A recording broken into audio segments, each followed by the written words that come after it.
Donc après, ah,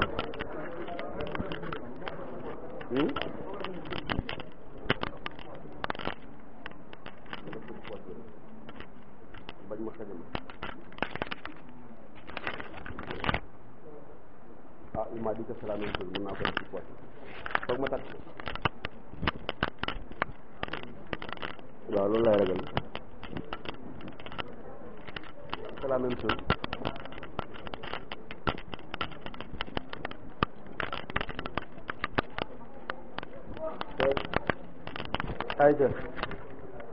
Allez, on y va. Donc, à la suite de la brillante intervention de mon collègue Al, il a surtout axé sa réflexion sur la partie métaphysique. Nous allons revenir un peu au premier jalon, c'est-à-dire à la question qu'est-ce que la philosophie, au rapport entre la philosophie et les autres modes de connaissance comme la science, comme la religion, comme le mythe ou bien comme la magie.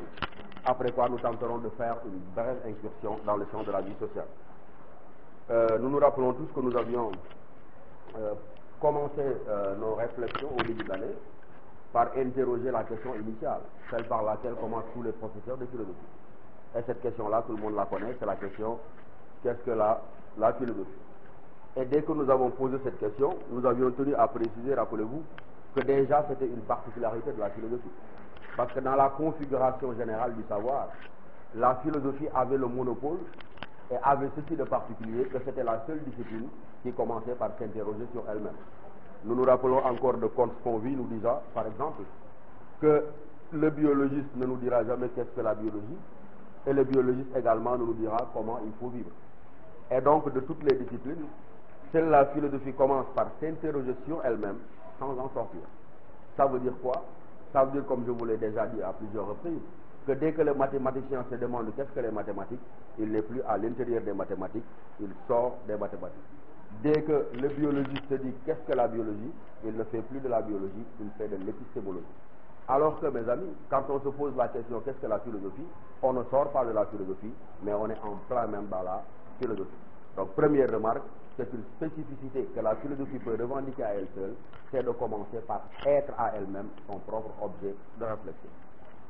Et en même temps, nous avions fait le constat que, aussi simple qu'elle pouvait paraître, la question qu'est-ce que la philosophie était sans doute la question la plus délicate et la plus redoutable.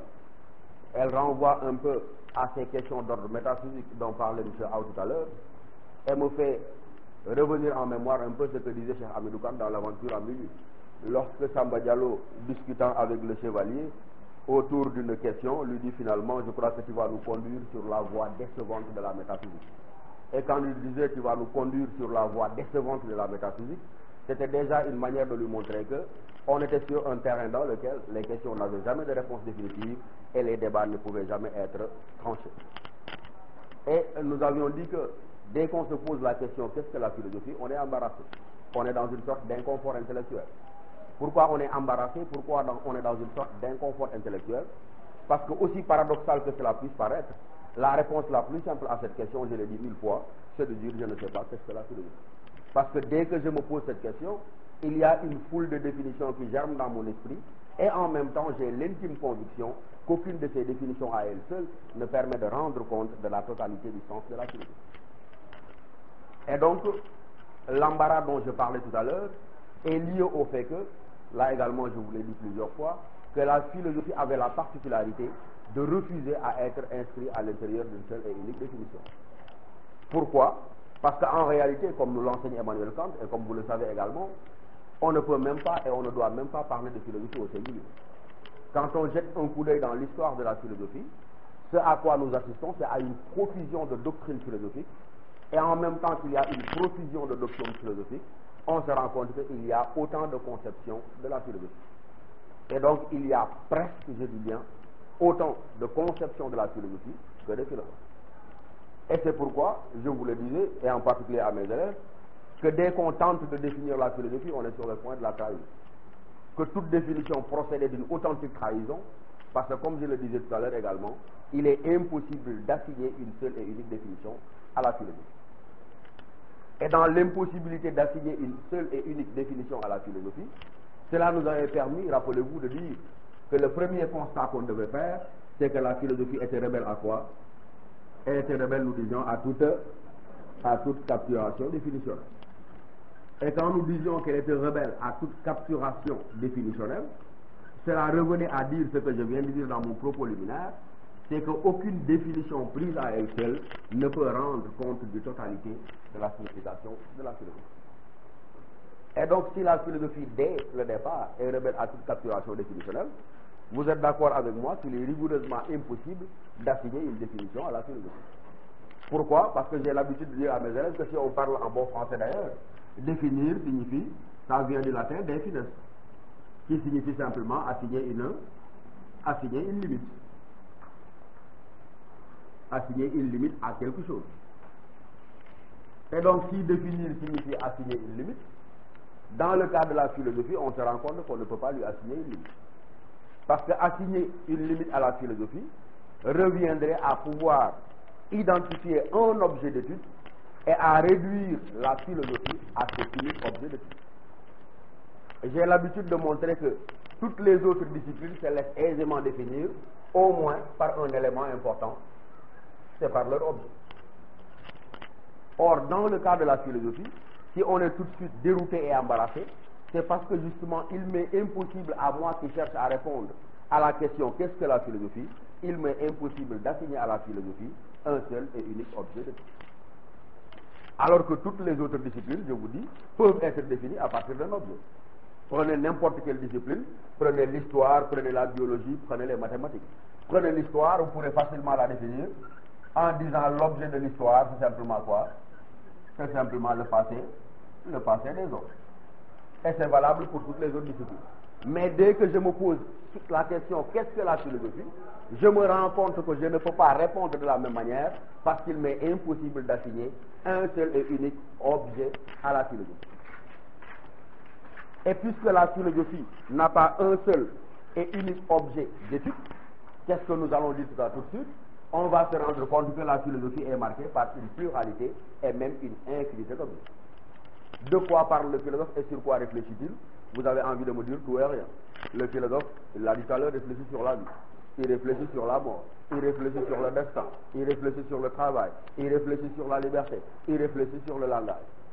Et légitimement, rien ne me permet d'isoler un de ces objets pour en faire le propre de la philosophie. Ça veut dire que tout de suite, quand je jette un coup d'œil sur le champ de la philosophie, je me rends compte qu'elle doit prendre en charge une pluralité d'objets. Et c'est pourquoi j'ai dit, donc tout à l'heure, que toute tentative de définition de la philosophie procédera d'une trahison. Parce que si je dis la philosophie est une réflexion sur la vie, oui, mais toute la philosophie n'est pas une réflexion sur la vie. Si je dis la philosophie est une réflexion sur la mort, oui, mais toute la philosophie n'est pas une réflexion sur la mort. Et donc la seule possibilité qui m'est offerte pour tenter de définir un peu la philosophie, j'ai l'habitude de le dire, c'est de la concevoir simplement comme étant une pensée, mais surtout une pensée de la totalité. Parce que comme nous l'avons dit 1000 fois lors de nos entretiens, c'est le tout de l'expérience humaine qui fait l'objet de la philosophie. Ce qui déjà permet de distinguer la philosophie des autres modes d'approche du réel comme la science. J'y reviendrai. Quand nous disons que la philosophie est une pensée de la totalité, on ne pourra pas dire de la science qu'elle est une pensée de la totalité. Pourquoi? Parce que ça, nous l'avons déjà dit. Nous avons suffisamment montré que les sciences, de manière générale, elles ne s'intéressent pas au tout, mais nous avons l'habitude de montrer que les sciences, elles sont parcellaires et elles sont fragmentaires. Ce qui signifie simplement quoi? Que chaque science découpe une parcelle ou un fragment de la réalité et en fait son objet d'étude. Alors que la philosophie, elle ne décompose pas la réalité en une infinité de parcelles ou bien de fragments à étudier de manière isolée, mais qu'est-ce que tente la philosophie? Elle tente de penser la totalité de l'existence. Et quand elle pense la totalité de l'existence et de l'expérience humaine, c'est du point de vue, M. Aoul l'a dit tout à l'heure, c'est simplement du point de vue du sens.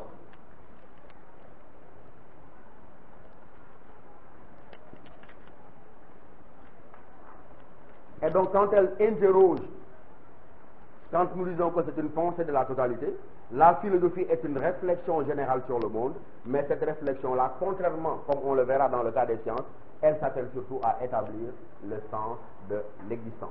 C'est pourquoi, contrairement aux sciences, elle n'est ni parcellaire, elle n'est ni fragmentaire, mais on va dire au contraire, elle est Au contraire, on va dire elle est totalisante. On va dire au contraire, elle est globalisante.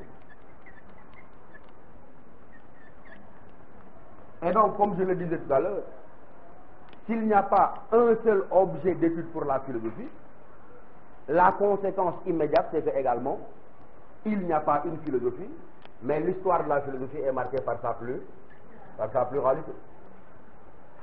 Et donc, en conséquence de la pluralité des philosophies et des systèmes philosophiques, nous avons également une pluralité des approches de la philosophie. Et c'est au nom de cette pluralité des approches de la philosophie que nous disions tout à l'heure, donc, il n'y a pas une définition de la philosophie, mais qu'il n'y a qu'une infinité de tentatives de définition de la philosophie. Pour la bonne et simple raison que, comme j'ai l'habitude de le dire, que la philosophie, elle ne se conjugue pas au singulier, mais elle se conjugue surtout au pluriel. Et de la même manière qu'elle ne se conjugue pas au singulier, mais au pluriel, il n'y aura pas une définition de la philosophie, mais il n'y aura que plusieurs tentatives de définition de la philosophie. En précisant, comme je l'ai dit implicitement tout à l'heure, que chaque définition n'est que la conception de son auteur. Et rien ne nous donne le droit d'élire une définition et la considérer comme étant la définition globale de la philosophie. M. Aou disait tout à l'heure, par exemple, que pour Platon, philosopher est un apprentissage de la mort. Mais cette définition-là, elle est propre à Platon et elle n'est que l'expression de la vision du monde de Platon. Rien ne nous autorise et légitime à considérer que philosopher, c'est apprendre à mourir, est la définition de la philosophie. Ce qui signifie simplement quoi? Que chaque philosophe ne fait qu'exprimer sa propre vision du monde et la définition qu'il apporte de la philosophie ne l'engage que du point de vue de sa subjectivité individuelle. Et donc, à défaut de pouvoir définir la philosophie, et ayant constaté que la philosophie était rebelle à toute capturation définitionnelle, on a l'habitude de dire, renonçons à définir la philosophie pour tenter simplement de la caractériser, puisque définir n'est pas caractériser. Je vous ai dit tout à l'heure que la philosophie est indéfinissable parce qu'on ne peut pas assigner une limite à la philosophie. Assigner une limite à la philosophie supposerait qu'on lui donne un seul et unique objet d'étude. Et puisque la philosophie a une multitude et une infinité d'objets d'étude, il est clair qu'elle ne saurait être enfermée dans les limites d'une seule et unique définition. Et donc je dis généralement ce qu'on fait, à défaut de pouvoir produire ce qui serait une définition de la philosophie, qu'est-ce qu'on fait? On tente de caractériser la philosophie. Et caractériser la philosophie signifie simplement essayer de montrer ce qui fait la spécificité de la réflexion philosophique. Rappelez-vous, dans nos premières séances, nous avions commencé par montrer, ça tout le monde le sait, que la première approche que l'on faisait pour tenter de caractériser la philosophie, c'est ce que tout le monde connaît, ce qu'on appelle simplement l'approche étymologique. Passons très vite là-dessus, puisque tout le monde le sait. Nous savons que étymologiquement, le mot philosophie vient du grec. Le mot philosophie vient du grec. Le mot philosophie vient du grec. Hein? Bon, d'accord, ça tout le monde le sait. Le mot philosophie vient du grec, philène, et qui signifie, philène signifie amour, et sophia qui signifie le savoir ou bien la sagesse. Et donc étymologiquement, on peut définir la philosophie comme étant simplement l'amour du savoir ou bien simplement l'amour de la sagesse. Et rappelez-vous, j'avais tenté de montrer que, en fait, quand on disait amour du savoir ou de la sagesse, l'essentiel n'était pas dans le savoir ou dans la sagesse, mais l'essentiel était ailleurs. Où se trouvait l'essentiel? L'essentiel était simplement dans le mot d'amour. Pourquoi l'essentiel n'est pas dans le savoir ou dans la sagesse? Parce qu'on ne proclame pas que le philosophe est celui qui détient le savoir ou bien celui qui détient la sagesse, mais plus modestement on dit le philosophe est simplement l'amoureux du savoir ou bien l'amoureux de la sagesse. Et donc j'avais l'habitude de montrer également que le savoir comme la sagesse fonctionne chez le philosophe simplement comme un idéal. Et donc le savoir et la sagesse constituent l'idéal vers lequel tend la philosophie.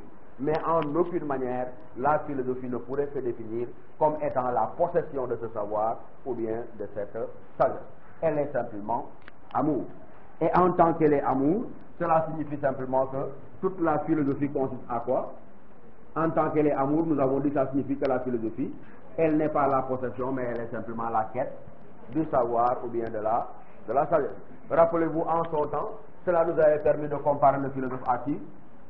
À un pèlerin, un voyageur infatigable qui est en quête de quoi? Qui est en quête du savoir ou bien en quête simplement de la sagesse. Et cela également nous avait permis de montrer que dès qu'on disait que la philosophie était amour, cela signifiait également que la philosophie, elle s'origine dans quoi? En disant qu'elle est amour, et que le philosophe n'est pas celui qui possède, mais celui qui tend vers cet idéal que représente le savoir et la sagesse. Et donc ça nous avait permis de montrer que au cœur de la philosophie se trouve le manque. Parce qu'un amoureux est quelqu'un à qui il manque quelque chose, on est d'accord? Parce que l'amour n'est jamais la plénitude, mais l'amour est toujours une quête de quelque chose dont nous manquons. Mais qu'est-ce qui manque au philosophe? Et Platon, de manière ironique, dit d'ailleurs que le philosophe amoureux n'est pas quelqu'un à qui il manque un autre corps, mais qu'est-ce qui manque à ce philosophe-là? Qu'est-ce qui manque à ce philosophe-là? Le savoir ou bien la sagesse. Parce qu'ordinairement, vous, quand vous êtes amoureux non pas de savoir ou bien de sagesse, mais vous êtes amoureux de beau corps. Alors que le philosophe, lui, ce qu'il quête et recherche, ce n'est pas un autre corps, mais ce qui lui manque précisément, c'est le savoir et c'est la sagesse. Une manière de montrer que la philosophie, elle s'origine, elle s'enracine, et j'avais l'habitude de dire également qu'elle est simplement une fille du manque. Pourquoi elle est une fille du manque? Parce que c'est la prise de conscience de son défaut de savoir et de sagesse qui inscrit le philosophe précisément sur le terrain de la quête et de la recherche de ce savoir et de cette sagesse. Et donc de ce point de vue, dans la mesure où la philosophie, elle s'enracine dans le manque, dans la mesure où la philosophie repose sur la prise de conscience de notre déficit de savoir et de sagesse, cela nous avait permis encore une fois de revenir à Platon, vous vous rappelez, dans ce fameux passage du banquet, où Platon lui-même nous disait, en nous amusant un peu, qui était philosophe et qui n'était pas philosophe. Rappelez-vous, Platon disait qu'il n'était pas philosophe. Il disait qu'il n'était pas philosophe. Il disait que les savants ne sont pas philosophes. Qui d'autre n'était pas philosophe? Il disait que les dieux également n'étaient pas philosophes. Qui d'autre n'était pas philosophe? Il disait également que les ignorants n'étaient pas philosophes. Pourquoi ils ne sont pas philosophes? Ils ne sont pas philosophes si et seulement si on définit la philosophie comme étant l'amour du savoir et de la sagesse. Pourquoi les savants ne philosophent pas? C'est évident. Parce que par définition, un savant est quelqu'un qui sait. Or, on ne saurait aller à la recherche de ce que l'on possède.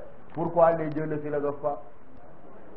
Parce que par définition, Dieu, il est marqué par son omniscience. Dieu est omniscient, omnipotent. Et donc les dieux, dans la mesure où ils sont omniscients, ils ne sauraient être philosophes. Parce que être philosophe, c'est prendre conscience d'un manque, un manque qui porte sur le savoir et qui porte sur la sagesse. Et il ajoutait que également les ignorants ne philosophent pas. Mais il précisait quels ignorants? Il précisait les ignorants qui ne sont pas du tout Socrate, les ignorants qui sont ignorants de leur propre ignorance, les ignorants dont se moquait Socrate, vous vous en souvenez?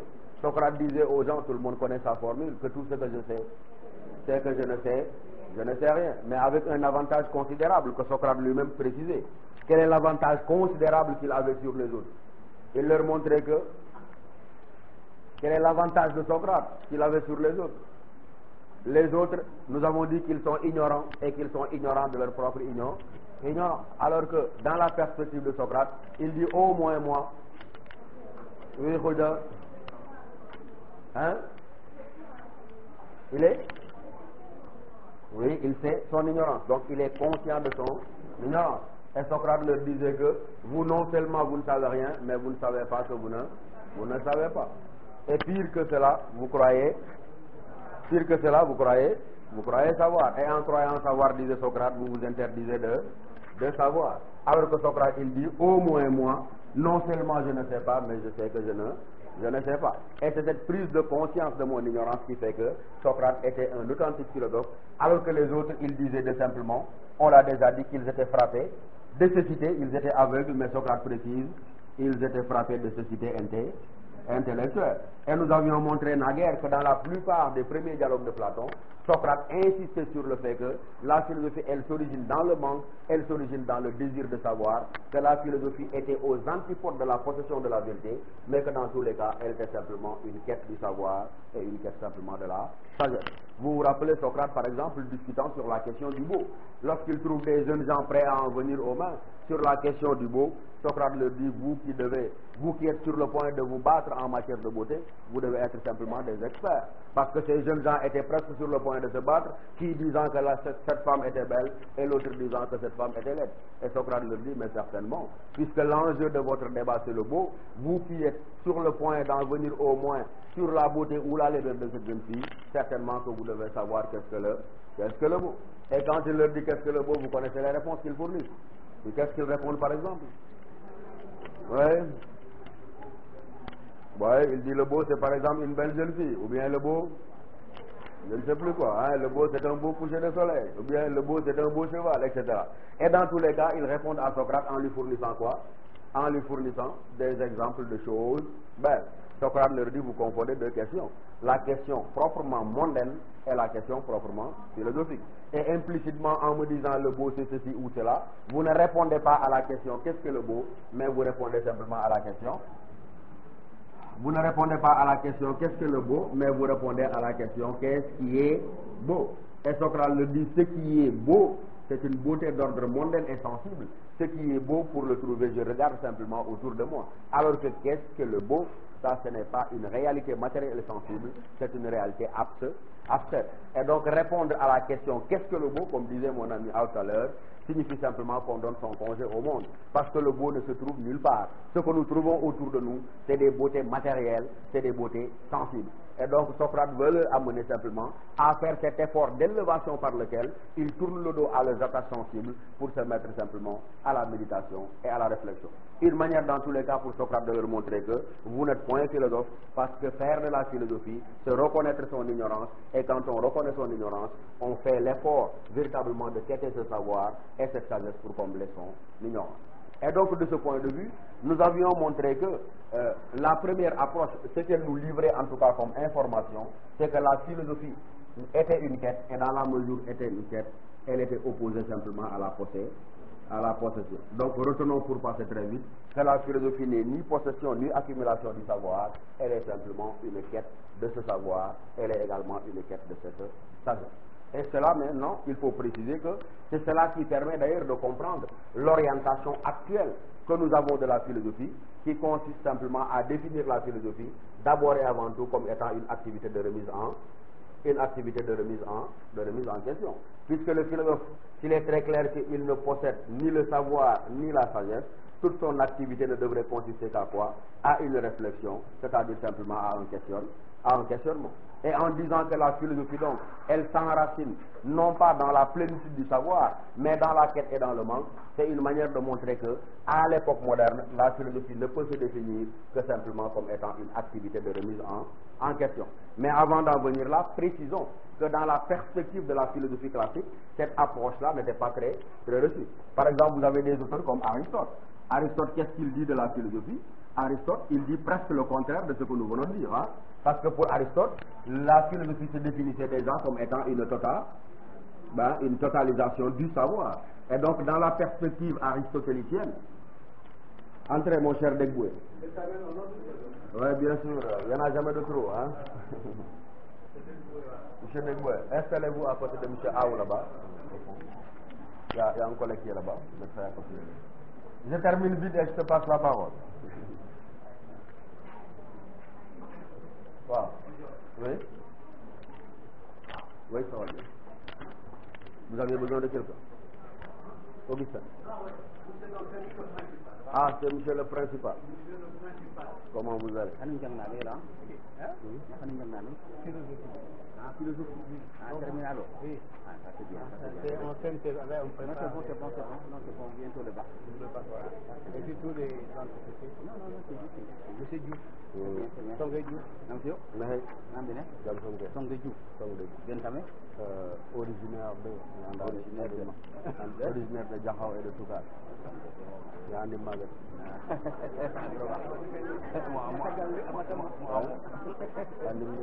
waaw grave après da koy dindi Fall da koy dindi il est très fort il va tout enlever. Je disais quoi donc? Voilà, que dans la perspective aristotélicienne, on pouvait considérer, contrairement à ce que nous voulons dire, que la philosophie pouvait se définir comme étant une totalisation du savoir. Parce qu'Aristote, il prend l'exact contre-pied de ce que nous voulons dire, hein, ça il faut le savoir. Aristote dit que le philosophe, non seulement il sait, mais il sait qu'il sait. Mais on le comprend, dans la perspective d'Aristote, la philosophie avait une vocation elle avait une vocation encyclopédique. Et donc, il concevait que le philosophe est quelqu'un qui devait faire l'effort de tout savoir. Nous trouvons d'ailleurs la même définition chez Descartes. Hein? Descartes, dans la préface au principe de la philosophie, il définit à peu près sous le même angle la philosophie, en disant la philosophie, par ce mot de philosophie simplement signifie, dit-il, l'étude de la sagesse. Et il ajoute par ce mot de sagesse, j'entends non seulement la prudence dans les affaires, mais la connaissance de toutes les choses que l'homme peut connaître, pour la conservation de sa santé, que également pour l'invention de tous les arts. Et donc cette définition de Descartes, elle ne fait que reprendre à peu près la même perspective aristotélicienne, celle qui consiste à définir la philosophie comme une totalisation du savoir. Mais comme je viens de le dire maintenant, et pour des raisons évidentes, ça veut dire le développement des sciences et des techniques est tel que la philosophie doit renoncer à connaître tout, la philosophie plus modestement doit se réorienter pour se définir simplement comme étant une activité de remise en question. Le philosophe sait très bien qu'il est devancé et concurrencé par le savant dans la quête d'une connaissance totale de l'univers. Et donc tout ce que la philosophie peut faire, c'est modestement de se redéfinir comme étant une activité de remise en question. Il est inutile pour le philosophe de chercher à tout connaître parce que les sciences le font mieux que lui et les sciences le font de manière plus outillée que lui. Donc qu'est-ce que la philosophie peut faire? Se redéfinir, se repositionner, non plus en tant que totalisation du savoir ou savoir total, mais se positionner simplement en tant qu'activité de remise en question.